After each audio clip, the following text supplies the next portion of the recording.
natin mga kapatid at mga kaibigan, sa pangalan ng ating Panginoong Diyos at sa pangalan ng ating Panginoong Kristo. So ang araw na ito ay isang biyaya para sa atin na muli ay magkakatipon-tipon tayo sa pamamagitan ng isang tabing o screen na walang ibang hangarin kundi alalahanin natin at saliksikin natin ang ating mga sarili sa pamamagitan ng pag-aaral ng salita ng ating Panginoong Diyos. At sa ating pagsisimula mga kapatid ay kakaroon muna tayo ng opening hymn at ito ay kagyat na susundan ng panalangin.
Manalangin tayo mga kapatid. Dakilang Diyos na makapangyarihan sa lahat, Diyos na mapagmahal, maraming salamat Ama sa mga biyayang patuloy mong ipinagkakaloob. Maraming salamat sa pagmamahal na patuloy naming nadarama mula sa inyo. Salamat sa pagantabay sa amin na aming tinatamasa sa kabila ng lahat ng aming mga nararanasan sa mundong ito. Sa oras na ito, Ama, sa aming main purpose na gawain, ang inyong paggabay po ay aming hiling upang matapos ito ng matawasay, mabuksan nawa ang puso't isipan ng bawat isa, alang-alang sa exhortasyong ibabahagi sa amin, at upang maging malinis at karapat-dapat na tumanggap kami sa panatang iniwan sa amin. Ganun din Ama ay upang magamit namin ito sa aming pang-araw-araw na pamumuhay dito sa mundong ibabaw. Kaya't ang lahat ng dalangin ito Ama ay aming sinasamo at dinadalangin sa inyong bugtong na anak na walang iba kundi ang aming Panginoong Hesukristo. na tagapamagitan at tagapagligtas. Amen. Sa ating pagpapatuloy mga kapatid, ang readings ng ating kapatid na magbibigay ng exhortasyon ay mula sa 2 Korinto, chapter 4. At bago nga natin hilingin kay Brother Jonifer ang pagpapaliwanag, ay basahin muna natin ang ating readings sa umagang ito. Ang readings muli mga kapatid ay natatapat sa 2 Corinthians chapter 4 at aking babasahin sa inyo at ganito ang sinasabi. Kaya nga sa pagkakaroon namin ng ministeryong ito, ayon sa aming tinanggap na kaawaan, ay hindi kami nangihina. Bagkos, tinanggihan namin ang mga kahiyahiyang bagay na nangatatago na hindi kami nagsisilakad sa katusuhan. Ni nagsisigamit man na may daya ng mga salita ng Diyos, kundi sa pagpapahayag ng katotohanan ay pinagtatagubili ng aming sarili sa bawat budhi ng mga tao sa harapan ng Diyos. At kung ang aming ebanghelyo ay natatalukbungan pa, ay may talukbong sa mga napapahamak na binulag ng Diyos. Nang sanglibot ng ito, ang pag-iisip ng mga hindi nagsisampalataya, upang sa kanila ay huwag sumilang ang kaliwanagan ng ebanghelyo ng kaluwalhatian ni Kristo na siyang larawan ng Diyos. Sapagkat hindi namin ipinangaral ang aming sarili, kundi si Kristo Jesus na Panginoon. At kami ay gaya ng iyong mga alipin dahil kay Kristo. Yamang ang Diyos ang nagsabi, magniningning ang ilaw sa kadiliman, na siyang nagniningning sa aming mga puso upang magbigay ng liwanag ng pagkakikilala sa kaluwalhatian ng Diyos sa mukha ni Hesukristo. Ngunit taglay namin ang kayamanang ito sa mga sisidlang lupa upang ang dakilang kalakhan ng kapangyarihan ay maging mula sa Diyos at huwag mula sa aming sarili. Sa magkabi-kabila ay nang-iipit kami, gayon may hindi nangaghihinagpis, nangatitilihan, gayon may hindi nangawawalan ng pag-asa. Pinag-uusig gayon may hindi pinababayaan. Inilulugmok gayon may hindi mga sisira. Aging saan may tinataglay ng katawan ang kamatayan ni Jesus, upang ang buhay ni Jesus ay mahayag naman sa aming katawan. Sapagkat kaming nangabubuhay ay laging ibinibigay sa kamatayan dahil kay Jesus, upang ang buhay naman ni Jesus ay mahayag sa aming lamang may kamatayan. Kaya nga ang kamatayan ay gumagawa sa amin, datapwat ang buhay ay sa inyo. Ngunit yamang mayroong gayong ding spirito sa pananampalataya, na gaya ng nasusulat, sumampalataya ako, at kaya't nagsalita ako, kanino man ay nagsisampalataya, at kaya't kami naman ay nagsasalita, na aming nalalaman na ang bumuhay na maguli sa Panginoong Hesukristo ay siya ring bubuhay na maguli sa amin, nakalakip ni Jesus at hinarap kaming kasama ninyo. Sapagkat ang lahat ng mga bagay ay dahil sa inyo, upang ang biyaya na pinarami sa pamamagitan ng marami ay siyang magpapasagana ng pagpapasalamat sa kaluluwalhati ng Diyos. Kaya nga, hindi kami naghihimagon, bagamat ang aming pagkataong labas ay pahina, ngunit ang aming pagkataong loob ay nagbabago sa araw-araw. Sapagkat ang aming magaang kapighatian na sa isang sandali lamang ay siyang gumagawa sa amin ng lalo't lalong bigat ng kaluwalhatiang walang hanggan. Samantalang kami ay nagsisitingin hindi sa mga bagay na nangakikita, kundi sa mga bagay na hindi nangakikita, sapagkat mga bagay na nangakikita ay may katapusan, datapwat ang mga bagay na hindi nangakikita ay walang hanggan. So, yun ang ating readings mga kapatid. At bago natin simulan ay magkakaroon muna tayo ng exhorting hymn.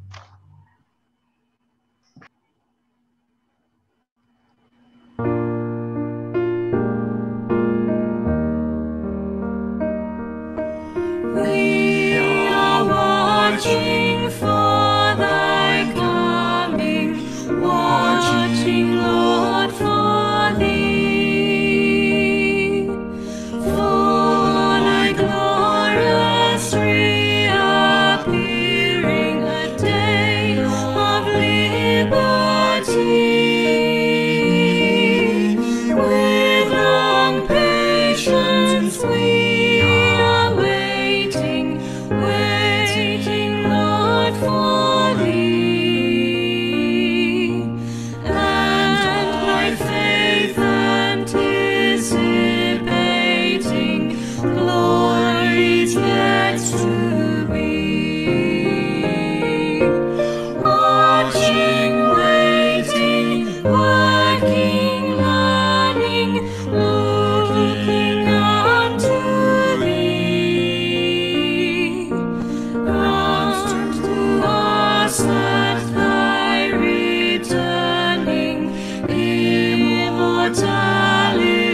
So bago natin ibigay ang screen sa ating kapatid na magbibigay ng exhortasyon, bilang paalala sa lahat, kung maaari, tingnan natin mabuti kung naka-mute or naka-stop ang ating video para upang maiwasan natin ang pagkakaroon ng distraction habang nagkakaroon tayo ng exhortasyon.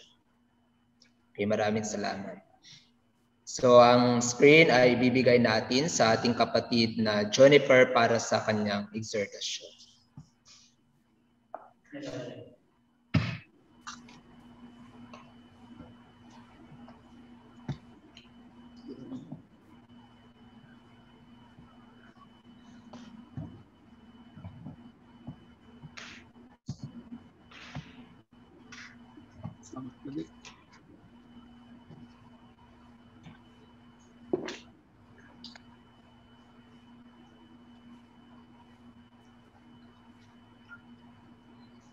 Maraming salamat sa iyo kapatid na chairman, sa iyong panguna sa ating memorial meeting sa umagang ito.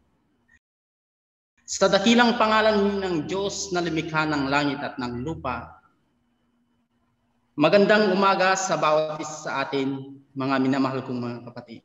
Alam natin na tayo nakakaranas ng ganitong uri ng pandemya na kung saan bawat isa sa atin nahiwalay na magkakapatid.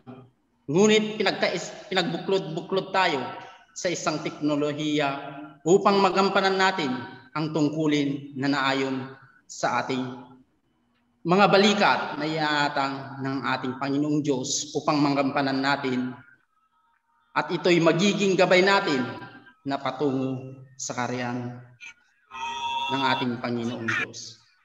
Sa muli, mga minamahal kong mga kapatid, na narito sa ating harapan ang bilang pag-alala sa kanyang pagmamahal sa bawat isa sa atin na kanyang ibinigay ang kanyang sarili, bugtong na anak na walang iba kundi ang ating Panginoong Jesucristo, na sa muli ay gagampanan natin ang buong buhay na ito, na habang tayo nabubuhay, maging manatili ang ating pananampalataya sa umagang ito. At tatanggap naman po tayo ng mga espiritual na aral na nagmumula sa salita ng ating Panginoong Diyos. Nang ating reading sa umagang ito, mga minamahal kong mga kapatid, ay natatapat sa sulat ng ating Apostol Pablo sa 2 Korinto Kapitulo 4, versikulo 1 hanggang 18, mga minamahal kong mga kapatid.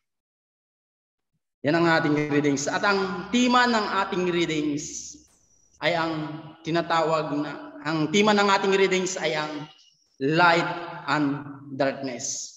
Ang liwanag at kadiliman, gabi at dilim, sikmot kanlawag sa Ilocano. Yan ang tema ng ating readings. Kung ating babasahin, kinuha ko ang tema ng ating readings dito sa verse 6 ng ating readings kung ating babasahin.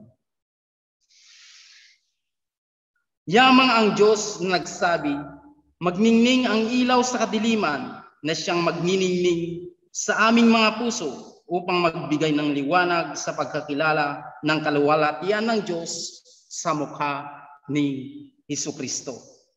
Kung titignan natin dito mga kapatid, pansinin natin ang liwanag at ang kadiliman. In Genesis chapter 1 verse 3 to 4, sinabi niya, God said, let there be light, and there was light. God saw the light, and it was good, and God divided between the light and the darkness, called the light day, and the darkness he called night. And it was evening, and it was morning one day. Kung titignan natin mga minamahal kong mga kapatid, sa paglikha ng ating Panginoong Diyos, nilikha rin niya ang liwanag at ang kadiliman. At sinabi niya, undivided God, and God divided between the light and the darkness. Pinaghiwalay niya ito mga kapatid, ang liwanag at ang kadiliman. kung titignan natin, ano ba ang kanyang ibig sabihin, ano ba ang ibig sabihin ng unang-una pansinin natin kung ano ang ibig sabihin na tinatawag na liwanag. Ating buksan ang sinasabi niya in Revelation chapter 22 verse 1 to 5 na ating babasahin, mga minamahal kong mga kapatid. Sa Apokalipsis kapitulo 22 versikulo 1 hanggang 5 na ganitong sinasabi.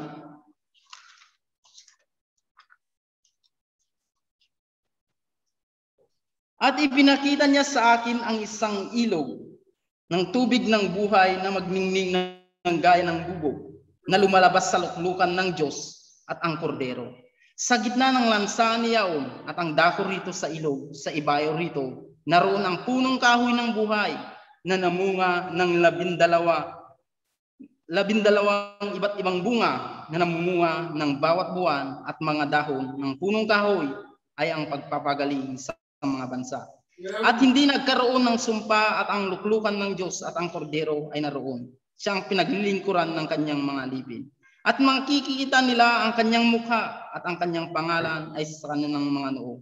At hindi magkaroon pa ng gabi, sila'y hindi nangailangan ng liwanag na ilawan, na ang liwanag man ng araw, sapagkat liliwanagan sila ng Panginoong Diyos, at sila'y maghari magpakailanman. Sinasabi dito, mga minamahal kong ay, which is that He only the light is in heaven, God Himself. God is the source of spiritual illumination and strength. Kung titignan natin in verse 5, mga minamahal kong mga kapatid, sinasabi niya, hindi na sila naliliwanagan ng ating Panginoong Diyos. Sinasabi, sapagkat liliwanagan sila ng Panginoong Diyos, at sila'y maghari magpakailanman. Ang magbibigay sa atin ng liwanag sa darating na panahon, walang iba kundi ang ating Panginoong Diyos. Kundi sa araw na ito, mga minamahal kong mga kapatid, habang tayo nabubuhay, patuloy tayong nakikipagbaka sa madilim na sanglibutang ito. Ngunit sa ating pananampalataya sa ating Panginoong Diyos, ang siyang magbibigay ng liwanag sa bawat isa sa atin, mga minamahal kong mga kapatid. Sinabi niya ang Diyos ay liwanag. Kung ating babasahin, sinabi niya din sa James chapter 1 verse, unang-una, ang Diyos ay liwanag. Sinabi niya sa Santiago kapitulo 1 versikulo 17 na ang Diyos, sinasabi dito na ang Diyos din ay ang Father, Ama ng liwanag. Sinabi din ni David sa Psalms 27 verse 1, the Lord is my light and my salvation, whom shall I fear? The Lord is my strength of my life, whom shall I be afraid? Sinabi niya, ang Diyos ang aking liwanag at ang aking kaligtasan. Kanino ako matatakot? Ang Diyos ang aking kalakasan ng aking buhay. Kanino ako masisindag? Yan ang kanyang ibig sabihin. Kung mayroon ang Diyos sa bawat isa atin, sinasabi niya dito, siya ang ating magiging isang liwanag na binabanggit dito, mga minamahal kong mga kapatid. Kanino, ang napakagandang verse na ito, mga kapatid, kasi sinabi niya, kanino tayo masisindak? Kanino tayo matatakot? Kung ang ating Panginoong Diyos ang magiging ating liwanag. Sinabi din in Psalms, sinabi niya, Psalms awit kapitulo 119 versikulo 105, sinabi niya, your word is lamp to my feet. Ang salita mo'y liwanag sa aking paa at liwanag sa aking landas.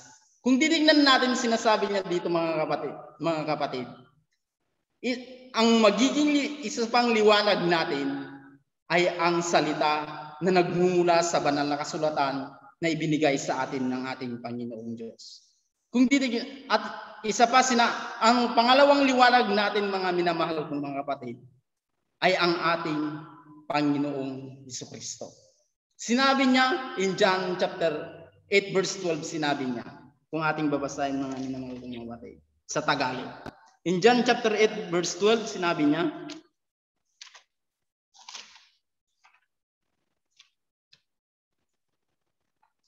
sinasabi dito, mga minamahal kong mga kapatid,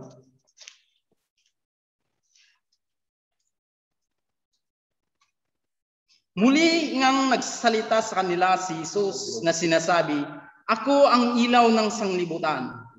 Ang sumusunod sa akin ay hindi lalakad sa kadiliman, kundi magkakaroon ng ilaw ng kabuhayan. In John chapter 1 verse 9, ganito ang sinasabi, nagkaroon ng tunay na ilaw sapagkat tuwid bagay ang ilaw na lumiliwanag sa bawat tao na pumaparito sa sanglibutan. Yan mga kapatid, ang pangalawang ilaw natin, walang iba kundi ang ating Panginoong Jesucristo. Siya ang gagabay kasi sinasabi niya, siya ang magiging daan natin upang tayo ay magkaroon na tinatawag na liwanag. Kung wala siya, mga minamahal kong mga kapatid, sa ating buhay, kailanman ay walang ilaw sa ating mga daraanan. Kung titignan natin mga minamahal, mayroon tayong karangyaan, talino, pag-asa, anumang katayuan natin sa buhay, kapag wala ang ating Panginoong Jesucristo, wala, puro magiging kadiliman ang ating nilalakaran. At wala ang ating Panginoong Diyos, ano ang mangyari sa atin? Makamit man natin ang karunungan at kadakilaan at kaluwalhatian sa sanglibutang ito. Pag wala ang ating Panginoong Diyos at ang ating Panginoong Jesucristo, magiging madilim ang ating nilalakaran. Kaya nga't mga minamahal kong mga kapatid, maraming mga tao dito sa mundong ito na hindi nila alam kung ano ang marami silang nagpapakamatay kasi hindi na nila naiintindihan kung ano ang gusto nila. Kasi wala sa kanila ang pag-isip wala sa kanilang isip ang Diyos sa kanilang puso at ang Panginoong Jesucristo sa kanilang buhay, mga minamahal kong mga kapatid. At ang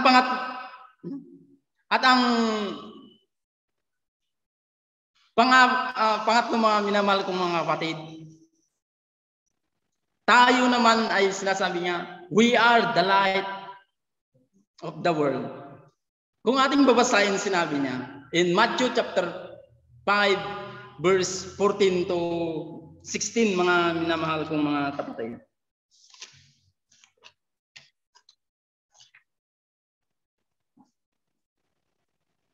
Sinasabi niya, kayo ang ilaw ng sanglibutan. Ang isang bayan na nakatayo sa ibabaw ng isang bundok ay hindi matatago.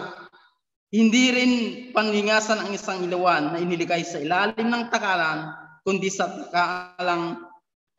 sa talagang lalagyan ng ilaw na lumiliwanag sa lahat ng nangasa bahay. Lumiliwanag na gayon ang inyong ilaw sa harap ng mga tao, upang makita nila ang inyong mabubuting gawa at kanilang luwalhatiin ang Ama na nasa langit. Kung titignan natin, mga minamahal kong mga kapatid, unang-una kanina sa ating binasa dito ang una is ang ating Panginoong Diyos, pangalawa at ang ating Panginoong Jesucristo, at ang pangatlo, tayo naman, mga minamahal kong mga kapatid. Ano ang kanyang gusto sa bawat isa sa atin? Ano ang dapat nating ipakita? Bakit sinabi niya, ye are the light of the world. Kayo ang ilaw ng sanglibutan. Ano ang kanyang ibig sabihin, mga kapatid, na gusto niyang makita na dapat nating ipakita sa sanglibutang ito? Kung titingnan na ang gusto niya, mga minamahal kong mga kapatid, na ating ipakita ay ang tinatawag na itong mga pag-uugali na nagmumula sa atin, na dapat gustong makita ng ating Panginoong Diyos na sa kanyang sinasabi na ye are the light of the world. Therefore, let your light so shine before men, that they may see your good works and glorify your Father which is in heaven. Yan ang kanyang gusto, mga kapatid, kundi ang tinatawag nating mga karakteristik nang magiging ilaw pala natin sa sanglibutan. Ang ipinakita ng ating Panginoong Diyos, ng ating Panginoong Jesucristo, at ang ganun din sa bawat isa sa atin, mga kapatid, ay ang ating ipakita ang tunay na ugali na bilang isang Kristodilitan at bilang anak ng ating Panginoong Diyos, na makita ang ganitong pag-uugali. love, pag-ibig, pag-ibig, katuwaan, kapayapaan, pagpapahinod, kagandahang loob, pananampalataya, meekness, temperance, at gayong bagay ay walang kautusan, mga minamahal kong mga kapatid. Na dapat nawa, mga kapatid, ang mga bagay na ito ang makita sa puso ng bawat isa sa atin. Gayon din sinabi ni Santiago, sinabi niya, kung ating babasahin sa Tagalog, mga minamahal kong mga kapatid, sinabi niya in Santiago Kapitulo 3, versikulo 17 hanggang 18, kanyang sinasabi, mga minamahal kong mga kapatid. Kung ating babasahin, sa Santiago Kapitulo 3, versikulo 17 hanggang 18. Sinabi niya, ngunit ang karunungang buhat sa itaas ay unay-unay malinis sa kamapayapa, banayad, madaling panaingan, puspos ng kaawaan at ng mabuting bunga, walang inayunan, walang pagpapaimbabaw. Ang bunga ng katuwiran ay natatanim sa kapayapaan sa mga nagsisigawa ng kapayapaan. Yan ang kanyang ibig sabihin, mga minamahal kong mga. Yan ang magiging wisdom o ang karunungan na dapat natin magiging ilaw ng bawat isa. Habang tayo makita nila ang ilaw sa bawat isa sa atin, ang mga pag-uugaling ito na nagmumula, na ipinakita ng ating Panginoong Diyos at ng ating Panginoong Jesucristo, at gayon din nawa sa bawat isa sa atin, ipakita natin ang uri ng ganitong pag-uugali upang tayo maging karapat-dapat na tagapagmana ng ating na siyang itatatag dito sa ibabaw, ang kahariang itatatag dito sa ibabaw ng lupa, mga minamahal kong mga kapatid. Yan ang kanyang ibig pahiwatig ng ating sinabi ng ating Apostol Pablo at sinabi din ni Santiago, mga minamahal kong mga kapatid. Tutunghayan, at ang pangalawang topic natin ngayon ay tutunghayan natin ang tinatawag na darkness. Bakit sila nagiging darkness, bakit sila nagiging kadiliman or dilim, mga minamahal kong mga kapatid? Ang isang example na ipinakita sa atin ng ating banal na kasulatan ay ang sa sulat ni Propeta Samuel sa 2 Samuel chapter 13 verse 22, mga minamahal kong mga kapatid.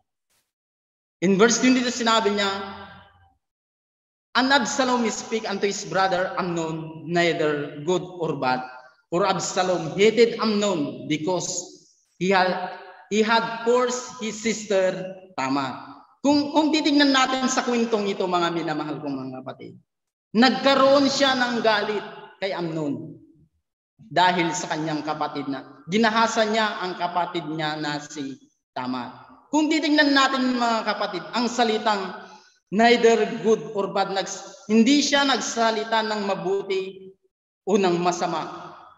Kasi ang isip ni Absalom, mga minamahal kong mga kapatid, ay nagmula sa pinakamatinding galit. Ito ang galit na kailanman ay wala na itong kapatawaran sa kanyang kapatid. Dahil sa kanyang ginawa na kanyang sinipingan ang kapatid niyang si Tamar. Kung titignan natin, mga minamahal kong sa istoryang ito, pinag-isipan niya ito, dinamdam niya ito hanggang sa after 2 years, mga minamahal ko. Ang galit na ito, dinamdam niya, matinding galit ang kanyang dinamdam, mga minamahal ko, mga kapatid. Sa after 2 years, lumalakad siya na puro kadiliman, mga minamahal ko, mga kapatid. At pagkatapos ng 2 taon, dito na nga kanyang pinatay ang kanyang kapatid na si Amnon. Kung titingnan natin, mga minamahal kong mga kapatid, pag mayroon matinding tayong galit sa isang kapatid, para tayong kagaya ni Absalom, na nagkimkim ng galit, na kailanman wala ng kapatawaran nito sa ginawa ng isang kapatid. Kung titignan natin, lumalakad siya sa kadiliman ng 2 taon, mga kapatid. Kasi dala-dala niya yung sakit sa loob ang galit sa kanyang loob sa loob ng 2 years. At ang resulta nito, ang pagpatay niya sa kanyang sariling kapatid. Mababasa natin in verse 28 ng 2 Samuel chapter 13, verse 22, mga kapatid. Ang pangalawang example natin ay si Cain. Gayon din naman si Cain, sinabi niya, but unto Cain, to his offering, he had not respect, and Cain was not very wroth, and Cain was very wroth, and his countenance fell. Kung titignan natin, nung hindi naman natanggap ang offer ni Cain, ano naman ang kanyang lumakad naman siya sa punong-puno ng kadiliman. Ang kanyang puso ay nagiging ang kanyang puso ay galit ang naramdaman niya, mga minamahal kong mga kapatid. Kagaya ni Absalom at kagaya din ni Cain, magkapareho lamang sila, mga minamahal kong mga kapatid. Kapag nagtatanim tayo sa ating galit, sinabi din ng ating Panginoong Jesucristo, pag nagtatanim tayo ng galit, lahat tayo ay lumalakad sa kadiliman. Nagagalit tayo, mga minamahal kong mga kapatid. Ngunit may isa sa versikulo dito sa ating banal na kasulatan. Kapag nagalit tayo, huwag nating kimkimin o dibdibin ang ating galit, mga minamahal kong mga kapatid. Kasi sinabi ng ating, pag nagalit tayo sa araw na ito, huwag na nating hintayin pang lumubog ang araw. Nakalimutan ko lang, mga kapatid, kung isang versikulo yun, napakagandang verse na yun, na pag nagalit daw tayo, huwag natin itong kimkimin. Kundi, hayaan natin na huwag natin panghintayin na lumubog pa ang araw, mga minamahal kong mga kapatid. Ang kanyang ibig sabihin, kapag nagalit man tayo, huwag natin itong kimkimin. Kasi pag kinimkim natin ito, ang galit natin, mga kapatid, para tayong lumalakad sa kadiliman, mga minamahal kong mga kapatid. Kaya nga sinabi niya, kung ating babasahin sa Colossians, sa sulat ni Apostol Pablo sa mga Colosas, sinabi niya, in Colosas chapter 3, verse 8 to 9, sinabi niya, mga minamahal kong mga kapatid. Kung ating babasahin sa Tagalog, sinabi niya, datapwat ngayon ay inyo namang layuan ang mga ito. Galit, kapuutan, paghinala, panunungayaw, mga salitang kahalay-halay na mula sa inyong bibig. Huwag kayong magbulaan sa isa't isa. Yamang hinubad na ninyo ang datiyang pagkatao, pati ng mga gawan nito.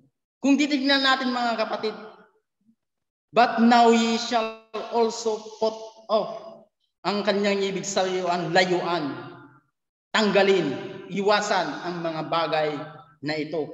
Ang galit, kaputan, paghinala, at ang panunungayaw. Kasi noong tayo, ninilibing na natin ito, mga minamahal kong mga kapatid, noong tayo ay nabautismuhan. Gayon din sa sinabi sa sulat ni John in 1 John chapter 2 verse 9 to 11, mga minamahal kong mga kapatid. Kung ating babasahin in John chapter 1 chapter 2 verse 9 to 11, sinabi niya, kung ating babasahin,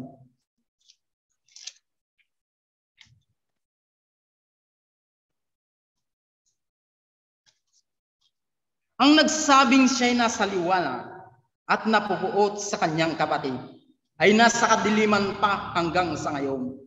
Ang umiibig sa kanyang kapatid ay nanahan sa liwanag at sa kanya'y walang anumang kadahilanang ikatitiso. Ngunit ang napupuot sa kanyang kapatid ay nasa kadiliman at lumalakad sa kadiliman at hindi niya nalalaman kung saan siya naparoon, sapagkat ang kanyang mata ay binulag ng kadiliman.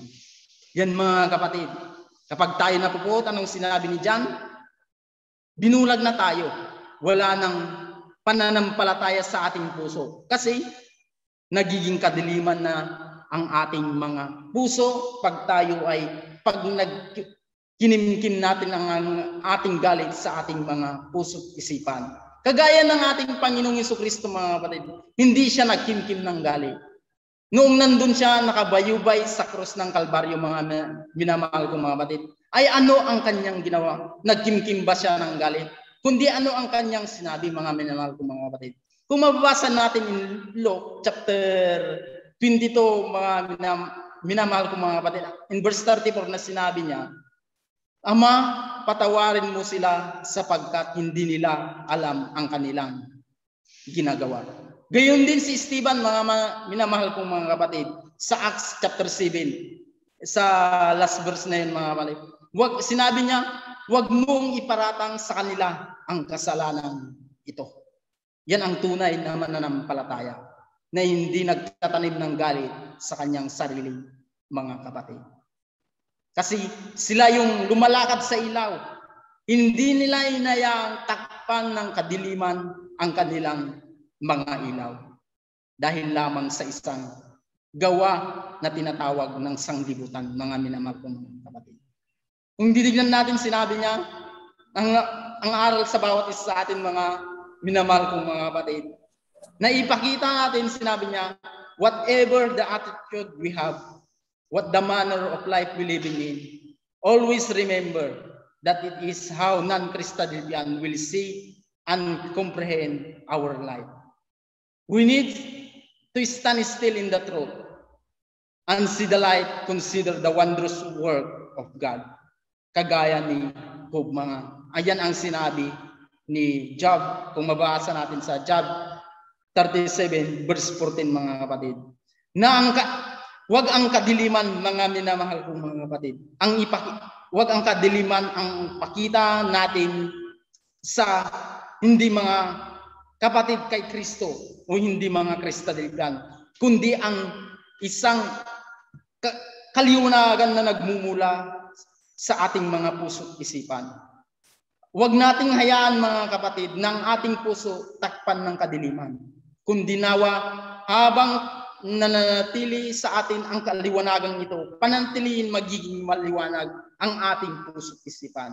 Maraming pagsubok na dumarating sa ating buhay.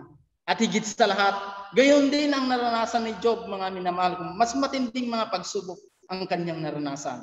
Ngunit hindi niya inayaan maging manatiling kadiliman ang kanyang mga puso at isipan. Gayon din ang ating Panginoong Jesucristo. Magiging halimbawa nawa siya sa ating buong buhay, mga minamahal kong mga kapatid.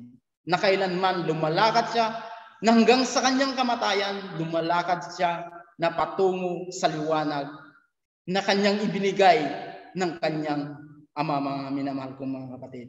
Kasi sinabi niya, yung binasa natin kanina in Psalms 119 verse 105, ang kanyang salita ang magiging liwanag at pati ng kanyang ugali. Nanawa, mga kapatid, ipakita natin sa mga tao kung sino ang tinatawag na Kristaligan. Huwag nating ipakita sa kanila ang tinatawag nilang kadiliman na nagmumula sa puso ng isang mananampalataya sa ating Panginoong Diyos at ang ating Panginoong Jesucristo. Nawa ang salita ng Diyos ay mga bagay na magpapusbong sa ating pagkatao at ang pag-ugali at mga bagay na nagbigay sa atin ng kagalakan at kasiyahan.